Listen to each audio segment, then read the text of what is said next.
Assalamualaikum warahmatullahi wabarakatuh. Perkenalkan, nama saya Fenia Nabila Ainur Putri dari Prodi Pendidikan Matematika Offering E Angkatan 2017 Universitas Negeri Malang. Di sini saya akan menjelaskan tentang rancangan pelaksanaan pembelajaran dan media pembelajarannya yang telah saya buat yang berupa lembar kerja siswa dan PowerPoint yang berisi tentang materi. Di sini saya mendapatkan KD 3.7 dan 4.7 kelas 7, yang mana 3.7 berbunyi menjelaskan rasio dua besaran yang satuannya sama dan berbeda. Untuk 4.7 berbunyi menyelesaikan masalah yang berkaitan dengan rasio dua besaran yang memiliki satuan yang sama dan berbeda. Selamat menyaksikan. Pertama, di sini yang saya akan jelaskan terlebih dahulu yaitu rencana pelaksanaan pembelajaran. Untuk sekolahnya saya mendapat sekolah menengah pertama yaitu SMP untuk mata pelajaran matematika kelas 7 semester genap, materi pokoknya yaitu perbandingan, untuk alokasi waktu yaitu 2 kali 40 menit. Nah, untuk selanjutnya ada tujuan pembelajaran, di mana setelah menyimak penjelasan dari guru, peserta didik diharapkan mampu yang pertama, mengenal kejadian dan aktivitas dalam kehidupan sehari-hari yang berkaitan dengan perbandingan dua besaran dengan satuan yang berbeda. Yang kedua, memahami perbandingan dua besaran dengan satuan yang berbeda. Yang ketiga, menentukan perbandingan dua besaran dengan satuan yang berbeda. Selanjutnya di sini ada media pembelajaran dan sumber belajar. Untuk media yang saya pakai di sini ada laptop, LCD, PowerPoint, dan juga lembar kerja siswa atau LKS. Untuk model pembelajaran di sini saya menggunakan Numbered Head Together atau bisa disingkat dengan NHT. Untuk sumber belajar saya menggunakan buku Matematika Jilid 1B untuk SMP kelas 7 edisi revisi 2018 karya Abdurrahman Ashari dan kawan-kawan 2017. Untuk selanjutnya di sini ada kegiatan pembelajaran. Pada kegiatan pembelajaran ada 3 kegiatan, yaitu yang pertama kegiatan pendahuluan, kegiatan inti, dan dilanjut dengan kegiatan penutup. Untuk pada bagian pendahuluan, itu alokasi waktunya 15 menit, di mana meliputi yang pertama melakukan pembukaan dengan salam pembuka dan berdoa untuk memulai pembelajaran. Lalu, guru memeriksa kehadiran peserta didik sebagai sikap disiplin. Selanjutnya, mengaitkan materi atau tema atau kegiatan pembelajaran yang akan dilakukan dengan pengalaman peserta didik, mengaitkan dengan kehidupan sehari-hari, serta mengajukan pertanyaan untuk menggali informasi dari peserta didik. Selanjutnya, menyampaikan motivasi tentang apa yang dapat diperoleh atau tujuan dan manfaat dengan mempelajari materi perbandingan dua besaran dengan satuan yang berbeda. Selanjutnya pada kegiatan pendahuluan yaitu guru menjelaskan hal-hal yang akan dipelajari, kompetensi yang akan dicapai, serta metode belajar yang akan ditempuh. Di sini guru nanti rencana akan membuat suatu kelompok. Jadi, setiap siswa dibagi ke dalam beberapa kelompok, lalu guru memberikan lembar kerja siswa kepada setiap siswa dan ditambah satu lagi untuk kelompok. Untuk selanjutnya, di sini ada kegiatan inti, di mana pada kegiatan inti direncanakan alokasi waktunya selama 90 menit. Pada kegiatan inti, di sini ada 5 kegiatan, yaitu kegiatan literasi, critical thinking, collaboration, communication, dan creativity.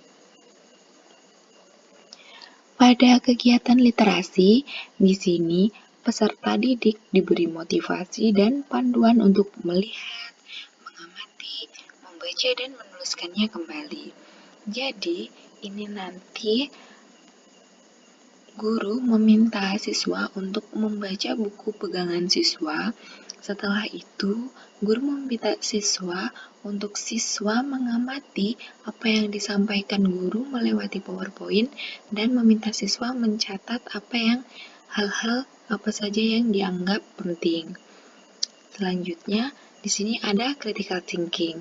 Di sini guru memberikan kesempatan untuk mengidentifikasi sebanyak mungkin hal yang belum dipahami. Dimulai dari pertanyaan yang faktual atau pertanyaan yang nyata dengan contoh, apa sih sebenarnya perbandingan itu? Sampai ke pertanyaan yang bersifat hipotetik atau pertanyaan pancingan. Contohnya, apa yang terjadi jika yang dibandingkan tidak sama? Apakah masih bisa dibandingkan? Seperti itu. Pertanyaan-pertanyaan tersebut harus tetap berkaitan dengan materi perbandingan dua besaran dengan satuan yang berbeda. Dan juga pada kegiatan ini, siswa diminta untuk mengerjakan lembar kerja siswa secara individu dan mengumpulkannya sebelum bergabung dengan kelompoknya. Selanjutnya di sini ada collaboration. Pada collaboration, peserta didik dibentuk dalam beberapa kelompok untuk mendiskusikan, mengumpulkan informasi, mempresentasikan ulang, dan saling bertukar informasi mengenai perbandingan dua besaran dengan satuan yang berbeda. Jadi di sini di collaboration nanti kan tadi di sini menggunakan model pembelajaran NHT. Siswa dibentuk dalam beberapa kelompok, lalu setiap anggota kelompok diberikan nomor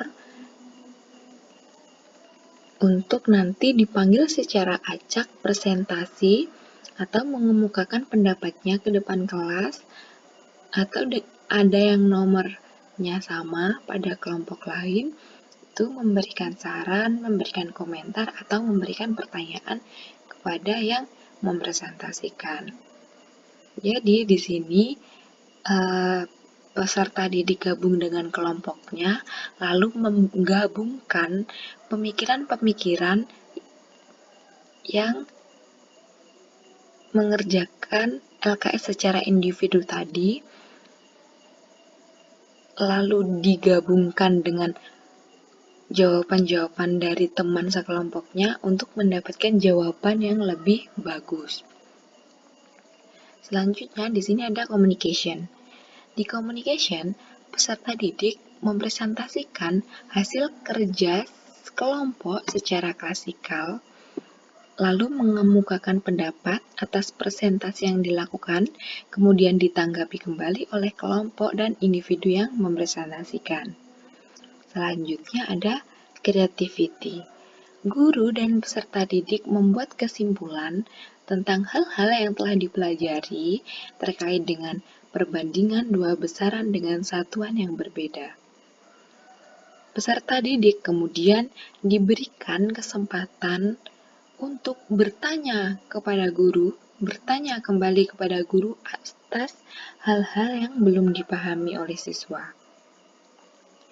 Selanjutnya ada kegiatan penutup. Nah, kegiatan penutup di sini alokasi waktunya selama 15 menit. Pada kegiatan penutup, peserta didik membuat rangkuman atau kesimpulan pelajaran tentang poin-poin yang penting yang muncul dalam kegiatan pembelajaran yang telah dilakukan. Selanjutnya, guru memberikan informasi tentang materi yang akan datang dan guru menutup pertemuan yang baru saja dilakukan.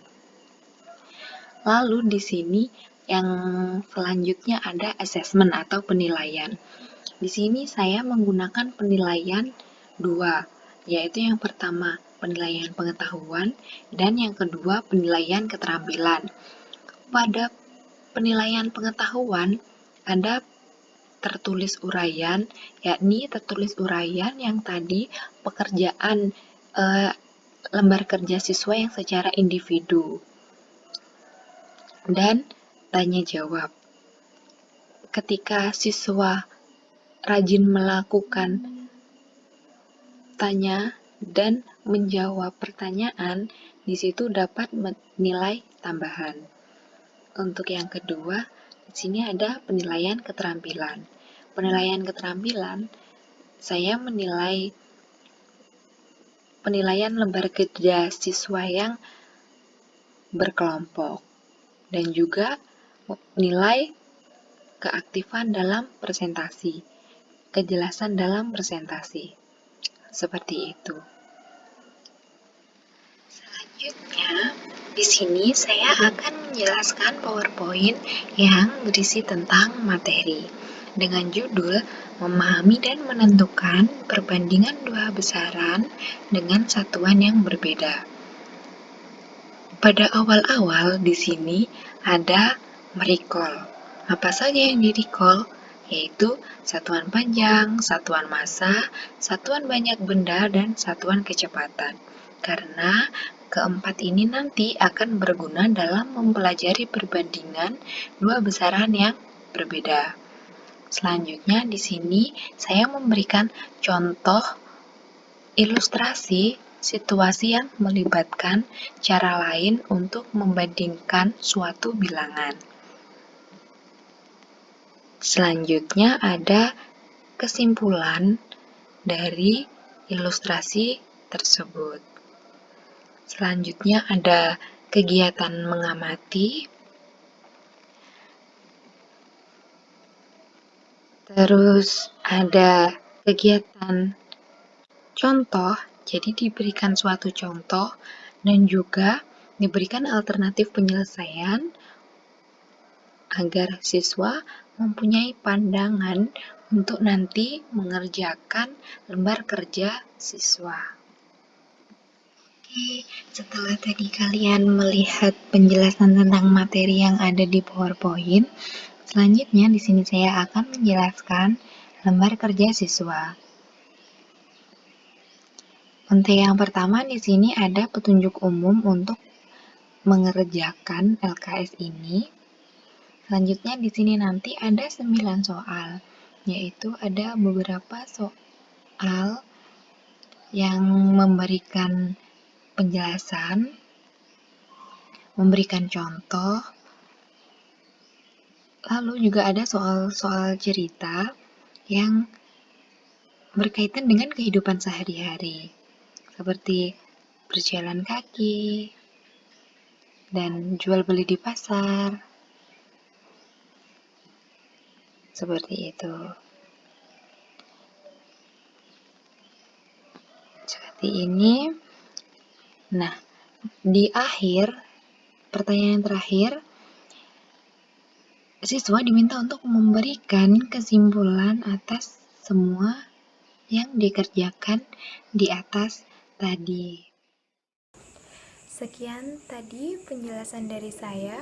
Kurang lebihnya saya mohon maaf. Wassalamualaikum warahmatullahi wabarakatuh.